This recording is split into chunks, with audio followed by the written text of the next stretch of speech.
कैसा लोभ है, कितना लोभ है और किस प्रकार से, किस हद तक वह व्यक्ति लोभ के पीछे भागता है, लोभ कसाय में प्रवृत्त होता है। डिब्बा लेकर चले गए, भीड़ बहुत थी, आपने डिब्बा खोला क्योंकि सबको पहले ही देना है, और आपने अपनी सामग्री उठाई और मुनिराज के अंजलि में रख दी। खुश हो गए कि चलो आज इतनी मेहनत से जो मैंने द्रव्य बनाया था, सामग्री बनाई थी, मुनिराज ने ग्रहण कर ली। सौभाग्य मनाते हुए आप खुशी के मारे हाथ में डिब्बा पकड़ कर ले आए, क्योंकि दूसरे महाराज भी बगल में थे। तीसरे, चौथे, पांचवे जितने मिल जाए सबको निपटाऊं, ये मतलब सबको आहार दूं। अब निपटाने की बातें अलग है, कितने निपटाते और कितने निपटाते पता नहीं, पर निपट जाए। आहार देके घर आए और जैसे स्वयं का भोजन हुआ, बचा हुआ द्रव्य हमने खा लिया, फिर याद आ गया, अरे डिब्बा तो अकेला ही ले आए, उसके ऊपर का ढक्कन तो चौके में ही भूल आए। अब वह चौके के एक एक चक्कर, क्योंकि 4 महाराज थे, अब पहली जगह गए वहाँ नहीं मिला, दूसरी जगह गए वहाँ नहीं मिला, तीसरी जगह गए वहाँ नहीं मिला, चौथी जगह भी बर्तन धोने के लिए पड़े थे। अब वहाँ जाकर छाट रही है माँ, मेरा ढक्कन, मेरा ढक्कन, मेरा ढक्कन। क्या खोजा माँ, बोलो ना, क्या खोजा? वह वहाँ भी जाकर वो झूठे बर्तनों में सबका भोजन, मुनिराज के आहार हो गए, वो बर्तन पड़े थे। माँ खोज रही थी, करोड़पति माँ झुककर, जैसे सोने चांदी के बर्तन का ढक्कन हो। माँ कितने रुपए का डिब्बा, कितने का? 50, 100, 200 रुपए का। पर वह 100 रुपए के डिब्बे के ढक्कन के पीछे परेशान। अब इतना सा ही लोभ नहीं था, जब जब चौका लगेगा तब तब याद आएगा, अरे प्रसम सागर जी का संग आया था, तब मैंने चौका लगाया था, ढक्कन घुम गया था। क्या घुम गया था? ढक्कन घुम गया था। अब जब जब चौका लगेगा, जब जब मुनिराज आएंगे, तो रह रह के दिमाग में वो करोड़ों का ढक्कन याद आएगा। कैसे ढक्कन है, ढक्कन के पीछे बर्बाद कर रहे, ढक्कन ढक्कन। ये लोभ है, ये लोभ है। चाहे तो बाजार में जाकर 50 बर्तन लाए, 50 कटोरे और डिब्बे खरीद कर लाए, 50 बांट दे यूं मान सम्मान में, पर जब जब वो डिब्बा हाथ में आएगा, माँ क्या याद आएगा? बोलो ना एक बार एक साथ, क्या याद आएगा? कौन है ढक्कन? डिब्बे का ढक्कन नहीं, तुम भी ढक्कन जैसे ही हो। हमें मुनिराज नहीं दिख रहे, इतना सौभाग्य नहीं दिख रहा कि हमने आहार कराया, हमें आहार देने का मौका मिला। जब जब याद आएगी तो उस व्यक्ति को भी, उनके घर वालों को भी देख लो या मुनिराज को भी देख लो, तब तब क्या याद आएगा? ढक्कन। बेचारे ढक्कन बन गए लोभ के चक्कर में। करोड़पति भी भीख मांगने जा रहे, मेरा ढक्कन आ गया क्या? देख लेना, धोने के बाद बचा हो तो पहुंचा देना। क्या स्थिति, क्या स्थिति है, कैसी स्थिति है, कैसी कैसी वह लोभ की परिणति है। सोचो, समझो, विचार करो। कम से कम अपने इस संतुष्ट, सैटिस्फैक्शन, संतोषीपना को तो स्वीकार कर लो। क्या कमी थी माँ बर्तनों की घर में? ऐसे ढेर लग जाएंगे रोज, पर फिर भी रह रह के वही बर्तन, वही ढक्कन, वही चम्मच। कैसी प्रवृत्ति है, कैसी प्रवृत्ति है, कैसी प्रवृत्ति है। घर में कोई सामग्री बनी थी, माना कि चौका ही लगा था, मुनिराज एक पड़गाने की व्यवस्था थी और पता चला मुनिराज कहीं से लौट के आ गए, 2-3 मुनिराज के आहार कराने पड़े। जूस एक ग्लास में रखा था, अब क्या करोगे? माँ बोलो ना, ये मत कहना महाराज कहाँ कहाँ से क्या क्या सीखा है। हम बहुत कुछ देखते हैं, कहते समय पे है। मिला लिया, अंदर जाके 3 ग्लास जूस तैयार, एक एक टेबल पे पहुँच गए। महाराज जी मन शुद्धि, वचन शुद्धि, काय शुद्धि, आहार जर पानी हुला शुद्ध है, ले लो। जितना है उतना देते, नहीं देते। क्यों छल करना, क्यों लोभ करना? ये सूक्ष्म लोभ की परिणति भी जीव नहीं, सूक्ष्म तो छोड़ो, स्थूल लोभ भी नहीं समझ पा रहा। फिर कैसे कैसे हम संतोषी होंगे और कैसे उस सौच धर्म को प्राप्त करेंगे? कितना ही कितना ही कितना ही चाहे तुम धर्मात्मा बनने का ढोंग कर लेना, पर ज्ञानी चमड़ी और दमड़ी दोनों का राग है तो पक्का मानना तुम अभी धर्मात्मा नहीं हो। तुम अभी धर्मात्मा नहीं हो, तुम अभी धर्मात्मा हो ही नहीं है। धर्मात्मा इन दमड़ी चमड़ी का राग नहीं, इनसे परे होकर धर्म और धर्मात्मा के प्रति राग करता है। पर क्या करे, आशा पास महा दुखदानी। कहाँ कहाँ वह भीख मांगने के लिए भी ले जाते हैं।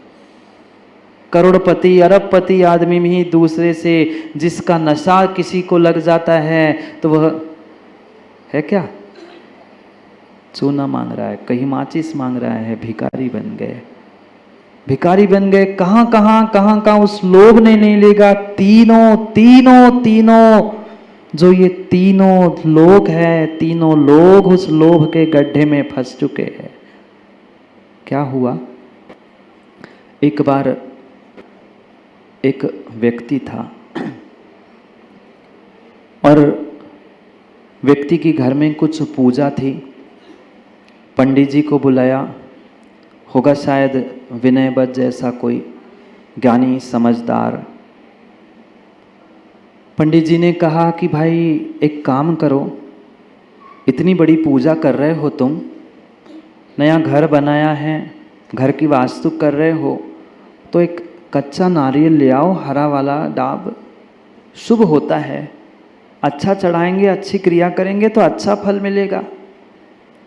उसने सोचा ठीक है, पर विचार कर रहा था कि आज अगर बाज़ार में मैं डाब नारियल खरीदने जाऊं तो 50-60 के नीचे तो मिलेगा ही नहीं, और इतने 60 रुपये खर्च करना।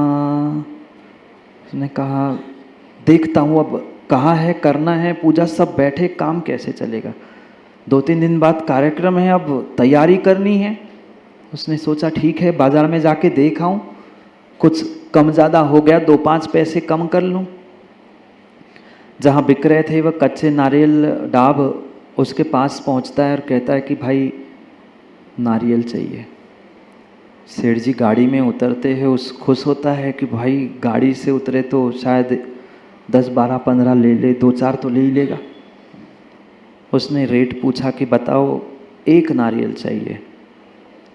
वो कहता है एक। उसने कहा ठीक है भाई 50 रुपये दे दो, पहचान के हो 50 रुपये दे दो, और क्या। वो कहता है 50 रुपये, इतने तो मैं नहीं दे पाऊंगा, तो कुछ 2-5 रुपये कम कर लो। अब जो बेचने वाला था नारियल वाला, वो भी कहता है भाई मैंने तुम्हारे लिए पहले 10 रुपये कम बताया, मैं दूसरों को 60 में बेचता हूँ, तुम पुराने परिचित हो, इसलिए मैंने 50 रुपये बताया, मैं इससे कम नहीं कर पाऊंगा। तुम एक काम करो, अमुक स्थान पे पहुंच जाओ, थोड़ा सा दूर है पर वहाँ तुम्हें होलसेल का रेट मिलेगा, सस्ता मिलेगा। वो सोचता है ठीक है, सस्ता मिलेगा, तो पेट्रोल खर्च करके वहाँ तक पहुँचता है। वहाँ पहुँचने के बाद पुनः रेट पूछता है। वो कहता है 48 रुपये में दूंगा, इससे कम नहीं होगा। वो कहता है 48 रुपये मात्र वास्तु शांति करनी, इतनी सी घर की पूजा के लिए कौन 50-100 रुपये खर्च करेगा। वो कहता है नहीं 48 में नहीं, मुझे और कम चाहिए। वो कहता है और कम यहाँ नहीं मिलेगा, तुम एक काम करो, जहाँ तुम्हें वास्तव में सस्ता चाहिए ना, तो तुम जहाँ वो पेड़ होते हैं या जहाँ बनता है, जहाँ उगता है नारियल, वहाँ चले जाओ। कहते वो कहाँ मिलेगा, कैसे होता है, कितनी दूर है। कहते ज़्यादा दूर नहीं है, तुम कर्नाटक में चले जाना, वहाँ तो बगीचे लगे हैं नारियल के, बहुत सारे व्यापारी होते। अब विनय भाई सेठ निकले, कितने नारियल खरीदने थे, एक। पर जैसे आप लोग भी खरीदना इतना सा होता है, पर 50 जगह पता कर लेते हैं। उस सब्जी मंडी में भी जाओ तो हर ठेले पर पूछ के आते हैं कितने में, और फिर लौटते हुए खरीदते। वो भी सोच रहा था कि चलो कर्नाटक में और सस्ते मिल जाएंगे। एक दिन बाद पहुंचता है आरसेकेरी, जहाँ बहुत बड़ी मंडी उस नारियल की डाब की थी। वहाँ पहुँचता है, उतरता है, जहाँ देखो सब जगह उसे नारियल। आप देखना कभी गोमटेश जाना तो जहाँ होता है पंकज भाई कर्नाटक में, तो बहुत सारे ठेले लगे मिलते। खुश हो गया, अरे इतने सारे नारियल बिक रहे, पक्का है सस्ता मिल जाएगा। खर्चा करके पहुंचा था, वो सोचता है चलो भाई इतनी मेहनत करके आए, कुछ तो एक आध तो खरीद ही ले। पहुंचना है 2 दिन में वापस। वहाँ स्टेशन के ठेले वालों से पूछते हैं, वो कहता है 35 रुपये। वो कहता है 35? अरे 48-50 में तो मेरे घर में पड़ता है, मैं इतनी मेहनत करके यहाँ पे आया हूँ, कुछ तो सस्ता दे दे, 35 रुपये क्या बोल रहा है? कहते हैं भाई साहब ये स्टेशन है, यहाँ पे इतने में मिलेगा। कहता है कुछ कम करो। मैं कहता कम यहाँ नहीं होगा, तुम्हें कम चाहिए ना तो जो बाजार है, नगर है अंदर, वहाँ चले जाना। वहाँ पहुँचता है, वहाँ ये ढेर लगे नारियल के। खुश हो गया कि पक्का है अब और सस्ता मिलेगा, और सस्ता मिलेगा। वो वहाँ जाकर पूछता है, उठाता है कि भाई ये नारियल की कीमत कितनी? वो कहता है 25 रुपये। और खुश हो गया कि चलो, कहाँ 50 रुपये कह रहा था और 25 तक पहुँच गया। वो 25 रुपये पूछता है सेठ जी, क्योंकि रूप रंग देखकर उसे लगा भाई कोई उत्तर भारत से आया है। पहचान लेता है आदमी कौन कहाँ से आया है लगभग। वो समझ रहा था ये कहीं ऊपर दूसरे नगर से आया है।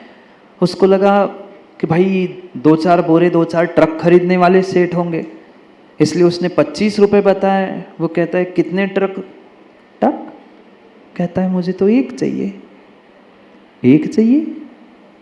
तो कह रहे एक हम 25 में नहीं देते, हम तो ट्रक की और होलसेल की कीमत है। नहीं भाई साहब, मेरे घर का शुभ कार्य है, मैं ऐसा हूँ, मैं इसलिए चाहता हूँ। दुनिया भर की इतनी बातें दी और उसको पटाने का प्रयास किया, पर उसने कहा भाई साहब हम नहीं देते, तुम्हें एक नारियल चाहिए और तुम कितनी बातें दे रहे हैं।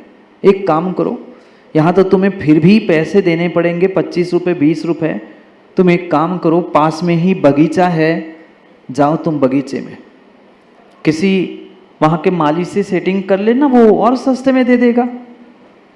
वो और खुश हो गया कि चलो मेरे 5 रुपये 10 रुपये बच रहे हैं। टैक्सी की ओर पहुँच गया।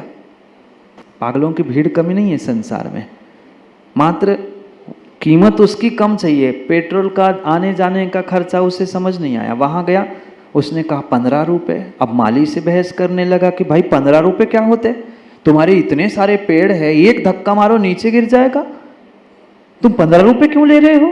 अब भाई उसका व्यापार है, उसका बगीचा, तो वो पैसे तो लेगा।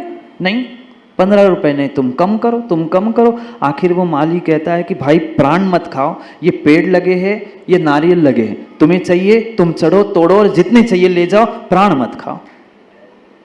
अब वो खुश हो गया, चाहता तो यही था फ्री फोकट में कुछ मिल जाए, कुछ करना ना पड़े। अब बाकी लोग चढ़ते हुए देख रहा था, पर वो नारियल का पेड़ सामान्य थोड़ी था कि चढ़ जाए। फिर भी अब लोभ व्यक्ति को क्या नहीं करता, आशा पास महादुखदाय। उसने सोचा ठीक है फ्री में मिल रहा है यार, चढ़ तो लो। और 10-15 आधा घंटा दूसरों को देखते हुए, चढ़ने वाले थे बहुत सारे जो नारियल तोड़ रहे थे, उसने भी कपड़ा पकड़ा अपने पैर में और बहुत सारी सर्कस करके विनय कहाँ पहुंचा? पेड़ के ऊपर। पेड़ के ऊपर पहुंचा, खुश हो गया कि चलो अब मुझे फ्री में नारियल मिलेगा, मैं घर जाके पूजा कर लूँगा। और जाके उस जो नारियल का गुच्छा लगा था, आपने देखा होगा कर्नाटक में ये बड़े बड़े गुच्छे लगते, इतने बड़े बड़े नारियल, उसने सबसे बड़ा नारियल पकड़ लिया और सोचा अब तोड़ू। इसे जोर से झटका लगाया कि पैर छूट गए। अब हाथ में पकड़ा नारियल और पैर नीचे लटक रहे। अब चिल्ला रहा है बचाओ बचाओ, कोई मेरी रक्षा करो, कोई मेरी रक्षा करो, कोई मेरी रक्षा करो। समय हो गया था, माली भी चला गया था बगीचे से, सब कार करने वाले भी चले गए थे, अब वो चिल्लाए, कौन सुन रहा है। उतने में ही दूर से किसी व्यक्ति ने देखा उसे, और वो भी जा रहा था कुछ काम से, उसको भी दया आ गई, अरे कोई व्यक्ति चिल्ला रहा है, मदद तो कर लूँ। उसने कहा चलो। वह कहीं राजस्थान से आया हुआ सेठ था, अपना व्यापार करके लौट रहा था, ऊंट पे से चल रहा था, और जैसे ही आवाज़ सुनी ऊपर कोई चिल्ला रहा है, उसने कहा चलो भाई मदद कर लूँ। उसने कहा भाई वो भी लोभी था, कौन नहीं है आज लोभी। वो कह रहा है मैं मदद तो करूँगा, पर मुझे बदले में क्या मिलेगा। तुझे तो तेरा नारियल मिल जाएगा, मुझे कुछ तो चाहिए, फ्री में कैसे तेरी मदद करूं। वो कहता है भाई मैं तुम्हें दे दूंगा। नहीं ऐसे नहीं, जल्दी बोलो क्या देगा, कितना देगा। उसने कहा मैं तुम्हें प्राण बच जाए तो शांति से मैं व्यवस्थित नीचे उतर आऊँ ना, तो 5-10 हज़ार। वो कह रहा 5-10 हज़ार से क्या होते, तेरे प्राण की इतनी सी कीमत, 5-10 हज़ार में अपने आप को बेच रहा है। वो कह रहा है भाई तू बोल कितना चाहिए, जल्दी से बोल, मैं हाथ छूटने को है, अब बहुत दर्द हो रहा है। कहता है कम से कम 50 हज़ार, 1 लाख तो लूँगा। कहता है भैया प्राण बचे तो सब कुछ है, प्राण है तो जहान है। कह रहा ठीक है भाई तू बचा। वो भी सर्कस करके कसरत करके उस ऊंट की गर्दन को पकड़ते पकड़ते जो जैसे तैसे उसके पैर को पकड़ के नीचे ही करने वाला होता है, तब तक ऊंट घबरा के भाग जाता है। मेरे सर पे चढ़ रहा है ये आदमी। ऊंट खिसक गया। अब एक नारियल पर 2 आदमी टंगे। अब वो और चिल्लाने लग गया, अब तो मैं मर गया, अब तो मर गया, कोई तो बचाओ, कोई तो बचाओ। अब वो ऊपर वाला जैसे चिल्ला रहा, वो नीचे वाला भी, क्योंकि गिर गए वो सर पे लेके, वो पूरी डाली आएगी, पता नहीं क्या टूटेगा, क्या कैसे होगा। अब वो दोनों चिल्लाने लगे। दोनों की आवाज़ सुन के जो एक हाथी को ले जाने वाला महावत, कर्नाटक में बहुत सारे हाथी, वो महावत मिल देखता है कि अरे कोई कष्ट में है, परेशानी में है, तो वो सोचता है चलो थोड़ी सी रक्षा करे, थोड़ी सी मदद करे। कई बार वह मदद करना, सहयोग करना, दया करना भी माथे आ जाता है।